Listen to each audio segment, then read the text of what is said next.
Okay, so now let's talk about lab learning modules, okay? And I kind of showed you where all this was and the different features of it, including mastering A&P. It's all in Blackboard on that dashboard that's on the left-hand column, okay? Uh, when you get into lab learning modules, again, you will see a lab guide manual. It's about 100 pages. Don't print out everything unless you really want to. The first few pages is really about how to study anatomy and physiology in general. Very, very good tips that the department has put together. I encourage you to read that ASAP. This is going to be your lab manual. Print out whatever you want. I will give you, when you get the lab reports and when you read it in my emails, you might want to wait for those to see what you have to actually print out, okay? The lab safety contract, as I mentioned to you before, make sure you do this on day 1 or day 2. You need to go to lab learning modules. I showed you where it was. If you forgot, go back to that video so you can see where it is. The lab safety contract needs to be signed and sent back to me. Just attach it to one of the emails through Blackboard Mail. It is required that I have these before you use the lab kits. If I don't have this lab safety contract and you do the lab kit, I will give you no credit for the lab, for that lab report. Okay, so it's an easy thing. As I mentioned before, just put a wonderful X in that checkbox and you will be good to go. Okay. We do have a total of 8 lab reports. Sometimes people call them lab assignments. One lab report actually is broken down into 2 sections. That's the skeleton, because it's just massive, so to say. I broke that down into 2. So you really have 9 lab reports to do because 5A and 5B. Okay. So we have 8 of those. All right. 5 has 2 parts to it. The points will vary, 20 to 50 points. It is going to be worth 4% of your total course grade. It may involve answering questions that I give you, answering questions from mastering A&P, partaking in certain interactivities of Physio X, that physiology portion of mastering A&P. You might have to draw pictures and label diagrams. You might have to take photos and label certain dissections. It's a potpourri, a mixture of different things to do. But everything has to be submitted in a PDF format. If I get something that is in some other format, it might be cut off. You ever get those situations where someone sends something in Word and you only get half the picture on one page and half the picture on the second page? That's because on their computer, it shows up right. But on someone else's computer, it's maybe working with a different office, or maybe they're using Apple. However, PDF speaks every language. So if you convert it to PDF format, the way it shows up on your screen is going to be shown up the same way on my screen. So just put it in PDF format if you want to get full credit, okay? They're due on selected dates by 8 p.m., okay? You may submit them multiple times. I will always grade the closest submission to the 8 p.m. due time. So you could send it and say, oh, you know, if it's due, let's say on Saturday, and let's say it goes from Sunday to Saturday, you sent it on Tuesday, you got it early, but then on Thursday, oh shoot, I wanted to put something else in there. No problem, just redo it and put it right back in there. You'll see, I'll see multiple things on there, but I will always download or take off the latest one before the 8 p.m. due time, okay? If you wait until after, if you submit it at 8:01, no exceptions. You had a week to do it, or 3 days, or whatever it was. That's it. You just get 0 points for the whole lab report. Okay. I can't be chasing down and seeing all this, and oh, I forgot to hand it in, so I wanted to hand it in at midnight. No, I can't be doing all that. I'm going to start grading them at 8 p.m. That's it. I'm downloading them. I'm not looking for any more. Okay, so no exceptions, just a plain zero if I receive after 8:00, well, at 8:01 and beyond. Okay. Dissections. Again, I'll talk about more about this as we get closer to those labs. You know, the sheep brain and cow eye, do not, as I mentioned before, do not throw out these specimens until I tell you so. You're going to want to keep them to help to study for the exams coming up. You'll have a laundry list of structures for you to identify. Your photos are going to be required for you to do and submit. I have examples of what good photos are and what bad photos are and the way they're labeling them. And I will give you that as an attachment so you can see what is done. One picture has to have your face, photo ID, and you're next to the dissected specimen. This makes sure that the person who's at CCM is doing this dissection, and you also bought the dissection kit. Okay. All other photos must include just your full name and the date on a paper. This is to make sure that you did not download any pictures or you're using pictures that you took from another time at another semester and so forth. I need to make sure that redoing it. Okay. Make sure everything is in a well-lit area. Use a flash when you need it. Also mind that when you take a picture that you may be casting a shadow over your specimen, and that shadow of your arm I just can't see. Okay, so make sure you look at the pictures before you send them to me. Labels must be clear, and the labels can't be so big that they're blocking the view that I'm trying to see. Oh, it happens quite often. All right. I'm not there, so I can't see it. I can't assume because you could see it. I from one picture, I can't see it. But you could look underneath the label or you could look behind. I can't from a two-dimensional picture. So you may use a labeling app. I know some students are aware of certain apps that are easier to work with. No problem. You want to do it on your tablet and you want to write stuff. If that's the easier way, as long as nothing's blocking anything, I'm okay with that. Again, all of this has to be put in PDF. All your pictures will be put into one PDF file. I don't want like 18 PDF files being sent to me. I want it all in one. Make it easier for me, okay? And make it easier for you to study, all right? So like I said, put it in a Word document, organize it the way you want, save it as one PDF file, okay? Any other document file will be counted as a zero. I don't want them in Office. I don't want them in anything else. It has to be in PDF for the reasons that I mentioned to you before. Okay. And like I said, it has to be one attachment photo, or not photo, but all the photos have to be in one file. Okay, so a little bit more about mastering A&P. Okay, there's the website if you have any questions about it.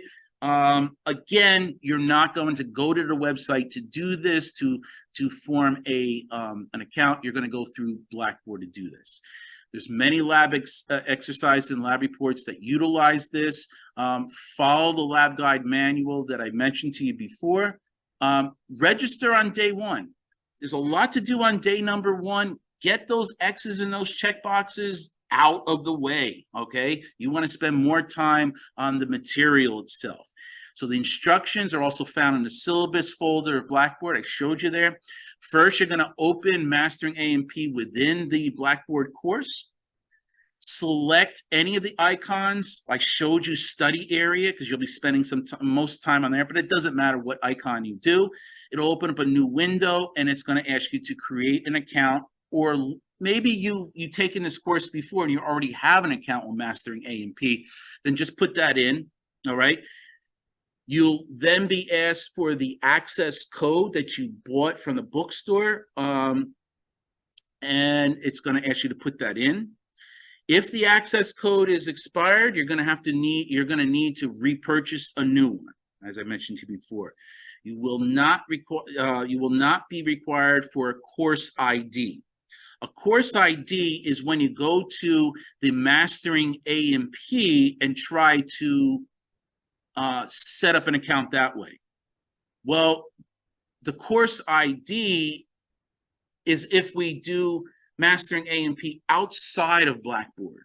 But I've integrated into Blackboard, so all you need is an access code.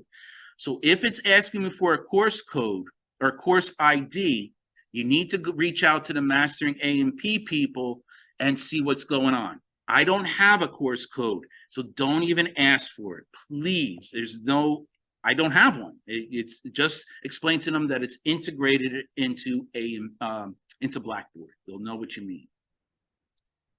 Okay. And then afterwards, you'll select go to my course. Okay. Enter the study area. Again, I showed you the e-text is there if you purchased it. The practice anatomy lab, it's not going to be 3.1. You're not going to see that there. You're just going to see practice anatomy lab. That was for an old one. And you're going to see diagrams, models, histology. The practice lab exams will be in there if you want to practice lab exams or practicals. You will have physiology kind of activities to do if you want. I've also mentioned to this, I highly recommend if you need to solidify physiology, certain subjects that we're going to talk about with muscle contraction and the action potential, which is actually an electrical bolt that goes from one nerve to another. It's dealing with so many ions going in and out of the cell. It is a great, helpful supplement to understanding these things. So I highly recommend when you're dealing with physiology and you need to really concrete that for yourself, you're going to need to, you should look into that. All right, so sorry, this is all labeling fast like this. All right, so we also have something called a capstone experience. Okay, sorry, it's showing up all in here. I would have done it individually. So we have a capstone experience. The purpose of this capstone experience, capstone is really being able to, can you integrate everything that is learned in a course and apply it to a real world situation? That's what a capstone is. It's not just anatomy and physiology. It could be history. It could be your history course. It could be your economics course. It could be anything, but we're going to use it for anatomy and physiology. This will happen at the last week of the course, and it'll be a case study. And the purpose of it is see if you can critically think. Instead of learning separate topics, can you start connecting the dots with everything? Now that you've finished A&P 1 and A&P 2, but it'll be mostly about A&P 2, can you connect the dots and understand and be able to apply the knowledge to this case study? It actually will show mastery of the deeper meaning of the material. It'll help prepare you for challenges with your future medical careers. And it also sees if you're, the self-discovery of yourself in terms of like, wow, I'm really surprised myself. I didn't think I could do that, and also the ability to see if you can work independently. Okay. So this is important for you to do. You'll have a case study to read. There'll be a number of questions for you to answer from the knowledge that you got from anatomy and physiology and pertain it to this case study. Will you be able to do that? Okay. I think you can with the way I teach you throughout the course. But yeah, I want you to do that. It'll be at the end of the semester. Okay. Sorry, it's doing the same thing like this. Okay. So again, it's going to occur during the last week of the semester. I highly encourage you to complete it. There is no grade per se for it, but you're able to submit it multiple times. I'm going to ask you to that it be submitted on a certain day. I usually give you anywhere from 3 to 5 days to do it. by 8 o'clock on that certain day. What I'm going to do, there is no required points for you to go in there, but I'll be using it like a bonus quiz or something like the way we do the bonus quiz. If you claim all the points on the question correct, then I'm going to, for your lab exams, the bonus quiz was for your lecture exams going up 2 percentage points. But this will allow you to have your lab exams go up by 2 percentage points. Okay. If you get half of them correct, then it goes up 1 percentage point. Okay. Unfortunately, like the bonus quiz, we cap it off at 100. You can't get 101%, but we cap it off at 100. So doing this won't hurt your grade in any way. It can only help it. Okay, so that'll encourage you. I'm going to have you do it even after the practical exam. You could submit it before the practical exam. Most students would do it afterwards. But treat it as though it's a bonus thing, but treat it as though to test yourself, to challenge yourself. Can I really take a case study? Someone comes into the emergency room with this. Am I able to apply what I learned in A&P 1 to try and assess this patient, to diagnose this patient? What is happening inside their body? Maybe even be able to treat them. Okay, so that's what I want you to do with this. Okay. All right, so let's talk a little bit about the discussion boards. Okay, so discussion boards, I'm going to abbreviate with DB. These are the only way I can make some kind of interaction with your classmates and you and myself with that. Okay, there's 2 parts to every discussion board that we're going to be doing. Okay, there'll be something called a primary post you have to create. That's going to be one that all the others will read. Okay, you created it. And then there's going to be a secondary post, which is basically you're going to respond to one of your classmates' primary posts or one of your classmates' secondary posts. What's going to happen is it's going to, you're going to have a secondary post on top of another secondary post, which was on top of a primary post. You're going to get this threading going on. That's what we refer to as a thread. I don't know if you realize, but that's how they came up with the word thread, is because you have one on top of the other, on top of the other, and it's kind of twisted. It's kind of threaded in between each other. So it's basically one comment leads to another, leads to another, leads to another, and so forth. So every discussion board, you're going to have to post a primary post and a secondary post. Now, you could do more than one primary post, and you could do more than one secondary post, but you have to do at least one of each. Okay, and that's what that is. All right, so you will have a total of 4 discussion boards. Now, instructions to open and submit the discussion board posts are in the syllabus. You'll see it straightforward there. Okay, you will find these in the assessments portion of Blackboard. Okay. All primary and secondary posts are due by 8 p.m. on selected due dates. You'll probably have a primary post first that's due, and then maybe 2 or 3 days later, you're going to have, depending on if it's accelerated course or not, you're going to have a secondary post that's going to be due. Okay, you could get them all done, days ahead of time. You don't have to wait to the last minute with this stuff.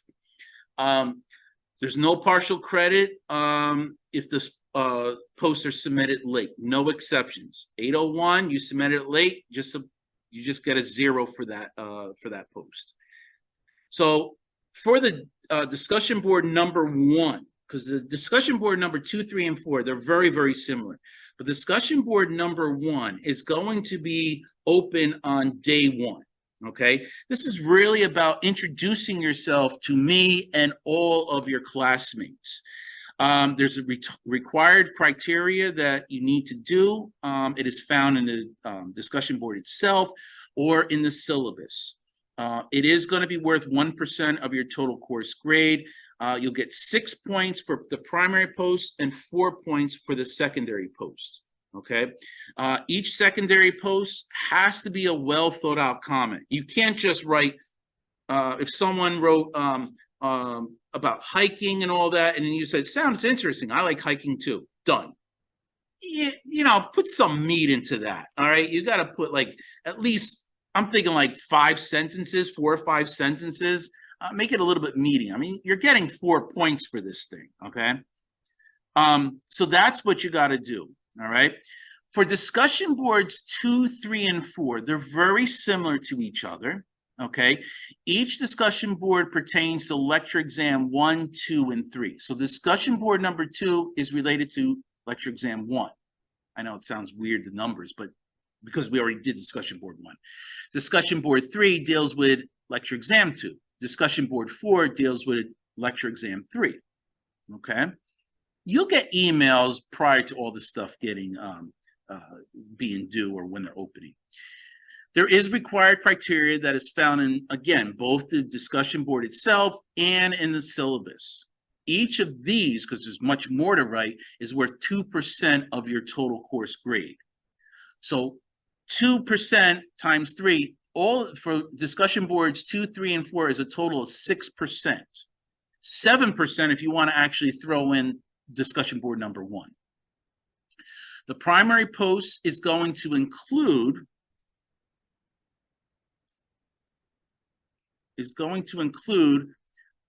you're going to come up with some shared weakness that you have on a particular subject, not a chapter, but of a specific item in the chapter.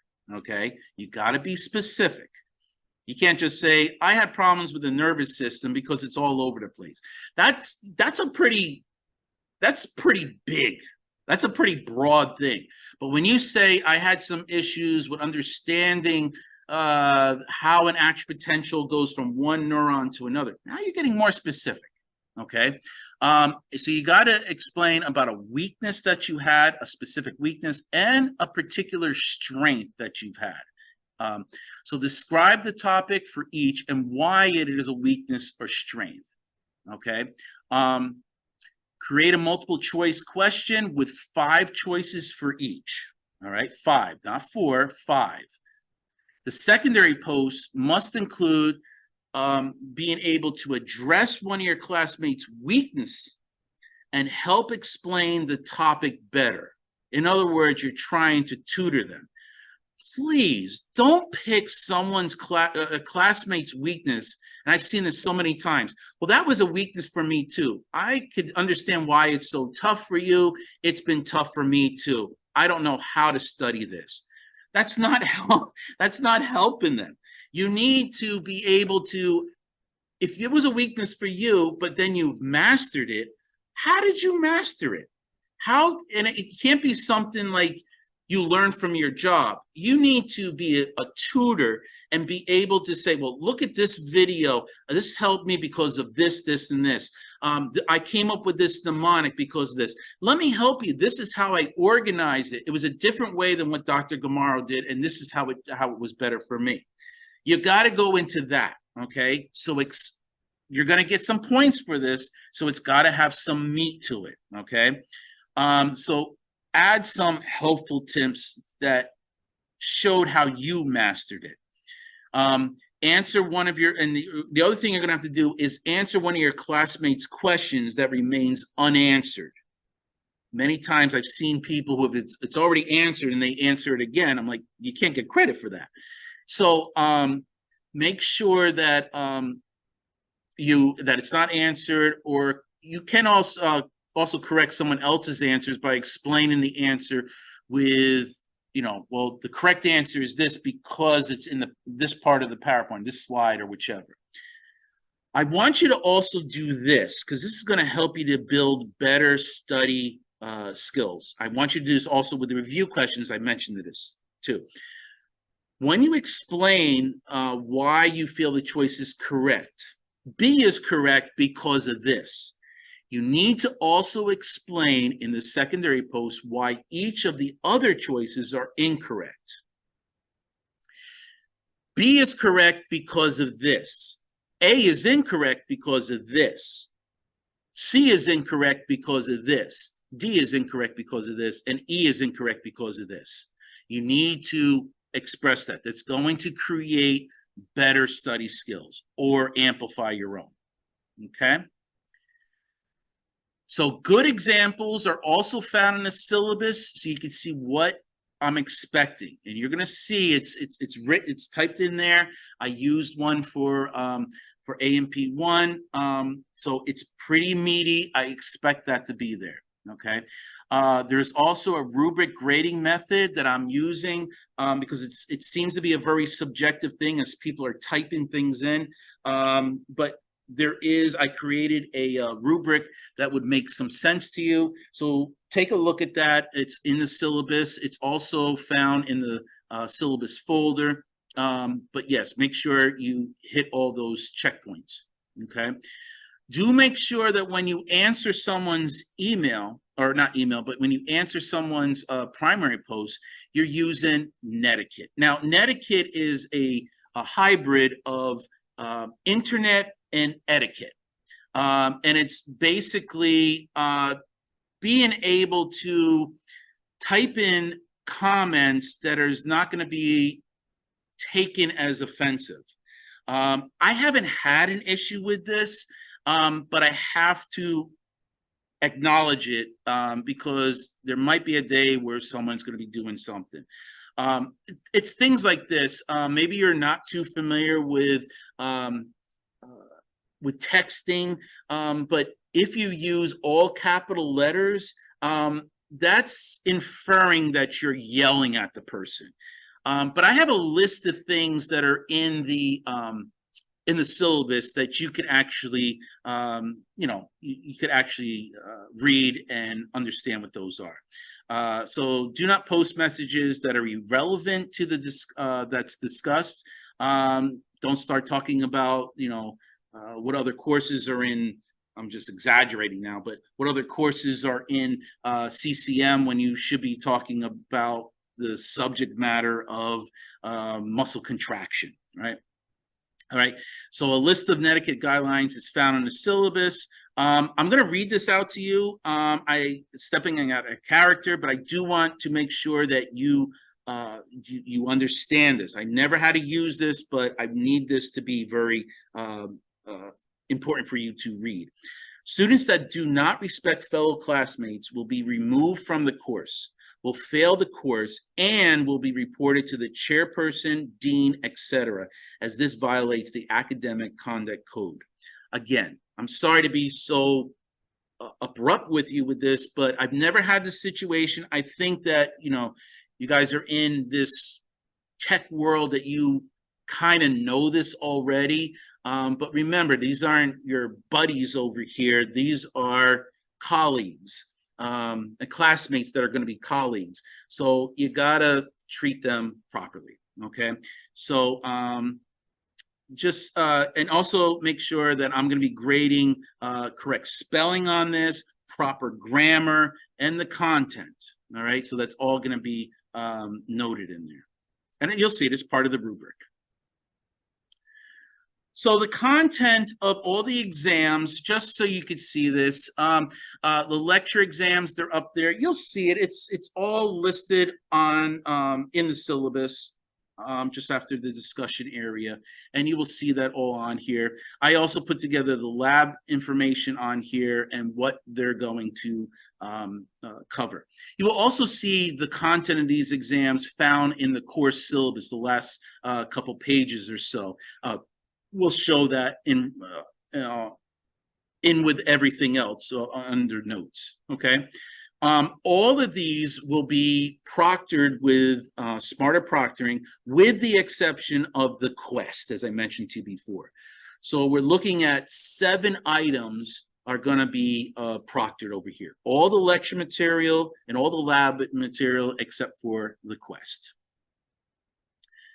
The lecture versus lab, you're going to be seeing 75% is going to be devoted to lecture and 25% is going to be devoted to lab. This is noted and found in the first few pages of the syllabus that is put together by the department. So this isn't my rules. This is actually the department's. Now, there is a stipulation here.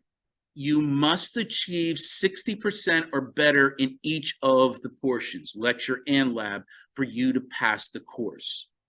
For instance, okay, I'll just exaggerate. If you do nothing of the laboratory and get a 0%, and you get a lecture, you get 100% in all the lecture material, your grade is a 75. Do you see how I did that? That was an easy kind of thing.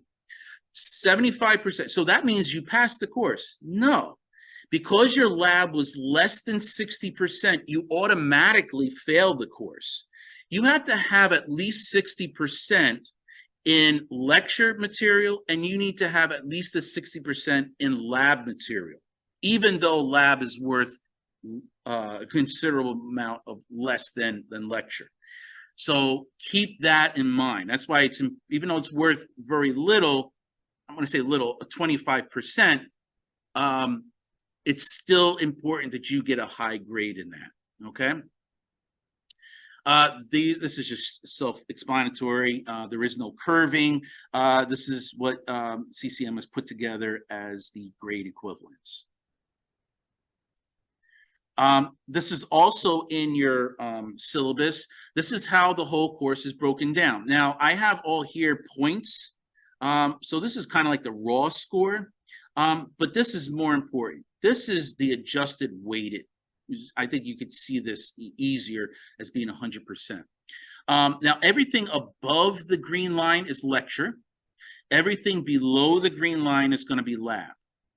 So this is going to be adding up to 25%, and this is going to add up to 75%. And this is how it's all broken down. Keep in mind, the lecture quiz, we're going to drop the lowest one over here, okay? And like I said, just keep mindful of lecture being 75%, lab is 25%. The other thing is this bonus quiz that I mentioned before. It can raise each of your 3 lecture exams by 2% if you earn all the points, okay? If you earn half the points, then it goes up 1%, and there's a grading scale on there. The other thing, I've had a situation here where their grade was a 98 on 99 on a certain exam, and she got a full 2 percentage points. That brings her up to 101. Unfortunately, it gets capped off at 100%. You can't get above 100% with that. The other issue is that this will not affect, you cannot use the bonus points on the final lecture exam either, okay? So it's only for these 3 component exams that is worth 36% of the situation, okay? All right, so that's what that is. All right, very quickly, a quick review on the Blackboard thing, because that's the next part of the syllabus. I've gone all through this. You're going to find the syllabus there. The announcements are all there. Best place, only place to contact me is the Blackboard mail. All my PowerPoints are there that you could see. Download them. You'll also see the lab materials I talked about, the discussion boards, the ones that are required, and as I mentioned to you before just now, and all the web links to all my recorded video lectures. Again, the best way to get the sound is get headphones or earpods to hear things better, okay? Again, I just want to highlight a few things on the review question sets that I mentioned. These are the ones that are highly recommended. Make sure you do these. There is no answer keys. Answers are actually found in my PowerPoints, videos, or applying the material there. Do the questions at your own pace, and then I suggest meet with 1 or 2 other classmates who have done them and just go over the answers. There's many benefits doing them. This can act as a study guide. Make sure you hit highlighted material. Put notes all over them. My suggestion is when you do your final exam, just reprint out these. You have the answer keys because you've been doing them all throughout the semester. And you have all your little notes that you put there, little mnemonics, whatever you want to do. Print them on one side, and then on the other side, you can put other stuff on there. Okay, it's a good representation of my exam questions, and like I said, 20 to 25% of my exams will have these questions on there. So it's Very good if you want to do these. There's so many benefits, okay? Class cancellations, that's very rare that should happen. But like I said to you before, we did have Hurricane Sandy. I don't know. That's, I guess, about, what was it, 2012 or something like that. Well, anyway, when I was working there, we didn't have power for like a whole week. I lived in Sussex County, but even CCM didn't have power. So it was very difficult for, Blackboard was not working, nothing was working. So in that way, we'll, I'll somehow get in touch with you. Otherwise, just continue to keep on reading. If there's anything for your other classes you're taking on campus, the best way, if you don't know about it, go to Rave. That's where you sign up. I think if you go to your student account, you could sign up for this if you're not, if you don't know about it. And what happens is, the school will send a text if there's a delayed opening or there's a water main break or something like that. It'll send, if you wanted a voicemail, if you want an email or text, it will send an umbrella of everybody who is connected with Rave to all get the same message. So my suggestion, if you aren't signed up with Rave, do make sure you do that, okay? Academic integrity, just don't cheat. I'm not going to go further into it. I've taken it all the way up to the dean before. Luckily, I have a handful of people that were in that situation throughout my career. I just don't like to do all that, all right? But I have to. So it's just not worth my while. I am not too happy with doing that. So going through all that is not going to make me a happy person, but I have to go through it. So just don't cheat. It's not worth it for either one of us. Okay. The last thing is just note some important dates. It's on the last page of your syllabus. There is a time when you can withdraw. Better yet, there's a date that happens very early in the semester that you can drop a course. Okay, and if you drop a course, it does not show on your transcript. So it's not really withdrawal; it's add drop date, so to say. So that is the last day that you can look at. You'll see it on the last page of your syllabus, the date. Just make sure if you look through this whole syllabus and you listen through this, I don't know, 2.5 hour thing. If this is too much for you and you're taking it as an accelerated course, take it another time. Take it another time when you're not taking 3 other courses or 3 other hard courses that you think are hard. So just make sure that you do that, and you won't it won't show up on your transcript. There is another date that actually you can withdraw and get a W on your transcript. This happens much later in the semester, and you could do that. Okay. After that date, it's the point of no return. So do make sure that you have decided on. And I'll forewarn everybody, and I'll give some tips of what I suggest, if a generalization to everyone. If you got less than 60, if you got greater than 75, if you're in the middle, what I think as my suggestion and my experience with students, what you should do. But you guys are adults. You just use my suggestions, but you make your ultimate decision. Okay. So the last thing I just want to say is, remember, you've probably heard this saying many, many times before: live like you're going to die tomorrow. But my teaching philosophy is simply learn like you're going to live forever. When you deal with especially anatomy and physiology, you want to be a nurse, don't worry about what's going to be on your tests. Okay? Don't worry about what's going to be on the exam. Study this material like you're going to use this later on in your life. And then I promise you, the exam questions will fit into place. Okay? So, let me stop sharing. Hey, the three of us are back. Whoa, that was a long haul with that. I'm just welcoming everybody over here. Just if you have any questions, you'll see by my emails, I'm not going to let you hang, on a branch over there. Ask me. I'm here to help you. Okay. We have tutoring that's free. Sign up. You do have to make appointments. Okay. I think they're 25-minute sessions, so they're very quick. So make sure you know exactly what you want to go over. Don't just say, I want to go over all the bones. Can't do that in 25 minutes. But anyway, enough said. We're going to just move forward. Email me if any questions. Remember, Blackboard Mail is the only place I'll be looking, only place you should be looking.